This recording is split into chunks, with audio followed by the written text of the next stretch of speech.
guys, it's Miss C again. We're going to do our animal kingdom notes, starting with the two first phylums we'll talk about is Phylum Porifera and Phylum Cnidaria. Phylum Porifera will be our sea sponges, and Phylum Cnidaria is going to be things that you would recognize like jellyfish.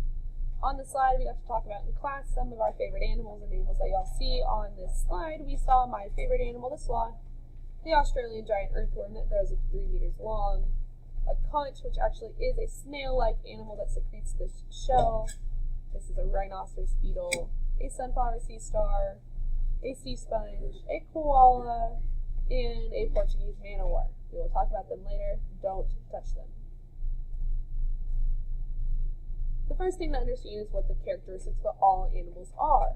We've talked about plants, we've talked about fungus, and in plants we talked about how they were autotrophic, multicellular, and eukaryotic. As you can see here, the largest difference is going to be that animals are heterotrophs, meaning they do not produce their own food. Yes, you and I may or may not be able to cook, but that's not considered producing our own food. Heterotrophs mean they eat or absorb food from outside their body.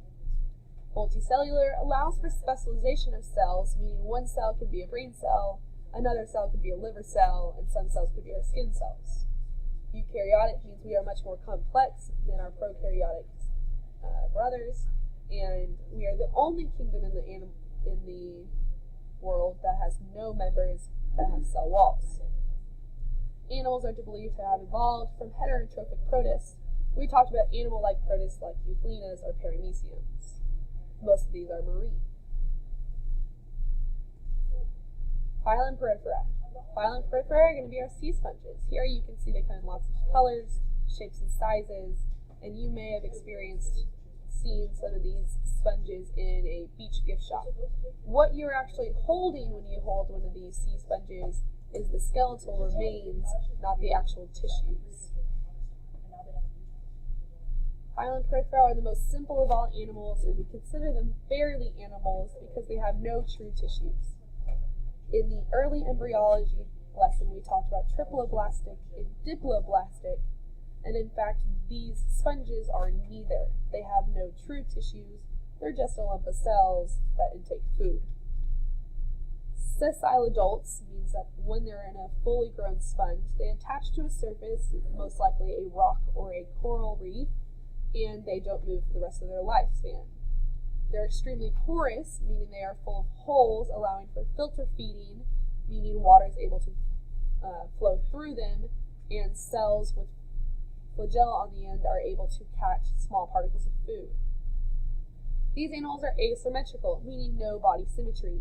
We learned the word acoelomate, meaning no coelom or no body cavity, and you can relate that prefix here to asymmetrical, meaning no symmetry. Symmetrical means that you can draw a line down the middle and you'll see a mirror image on the other side. And although in these pictures you might think that you'd be able to divide these in half and they look very similar, the little notches and nodules all over will not create a perfect mirror image. These animals are very neat because they can reproduce sexually and asexually. This vocab word, hermaphrodites, means containing both genders in one organism, both male and female. We can reproduce asexually. When we talked about fungus, we talked about yeast that does budding, meaning a small bud grows on the organism and pops off and becomes its own organism. These sponges do it also. On the left side of the screen, you can see that asexual reproduction is a very simple process. A bud forms, it releases, attaches to a new formation, and grows as a sessile adult. The other sponges that conduct sexual reproduction do have egg and sperm. Remember, they're hermaphroditic, meaning they are both male and female. One egg of a sponge from a different sponge that released the sperm cell will come together either outside the sponge or inside the sponge, fertilizing externally or internally. Self-fertilization is extremely uncommon for hermaphrodites.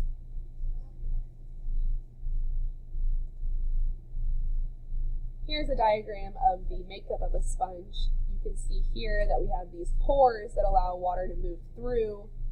These are called collar cells that have the flagella that actually create a current on the inside of the barrel of a sponge, allowing for water movement, as well as catching the small particulates that they are going to eat. These star-like structures are going to be called spicules. They are skeletal fibers, and when you hold a sea sponge in a beach gift shop, you are holding a lump of spicules because all the dead tissue has been dried out. So to review our phylum Porifera, we have animals that are sessile as adults. They have no true tissues. They are very asymmetrical, and they can reproduce sexually as well as asexually. The next phylum that we're going to talk about is Phylum Cnidaria. My favorite movie, Finding Nemo, has many examples of it as these small little jellyfish called squishy, the anemones, and the coral reefs you might see.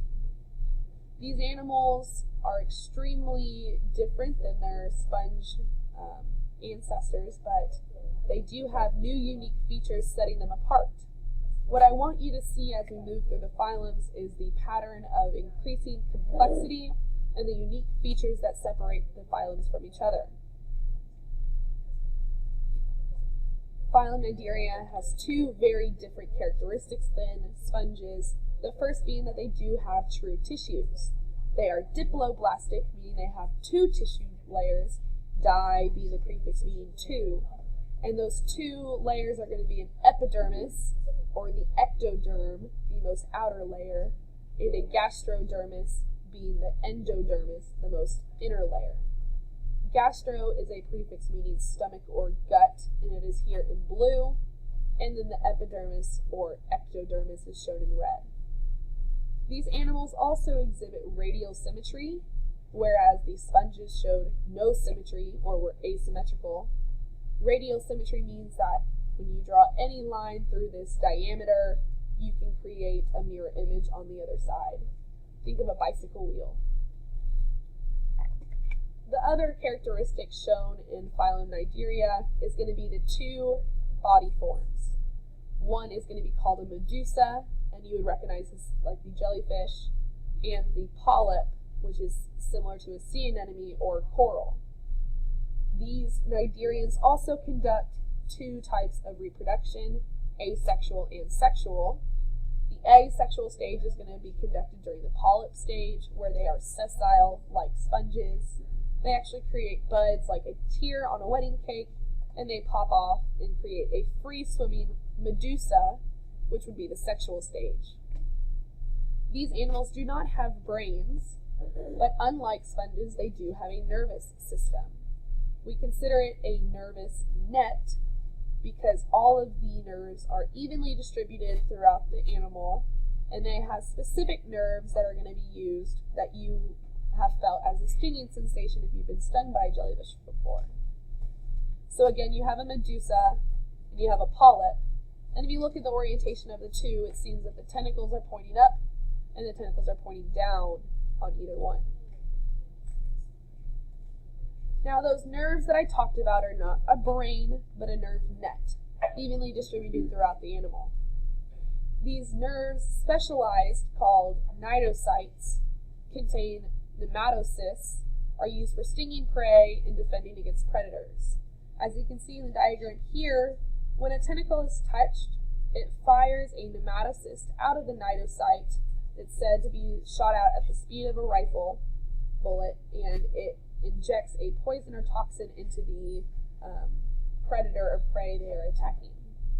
These are strong enough in some animals, like the Portuguese man-o-war, to create very large burns or rashes, and in a terrible incident could create death.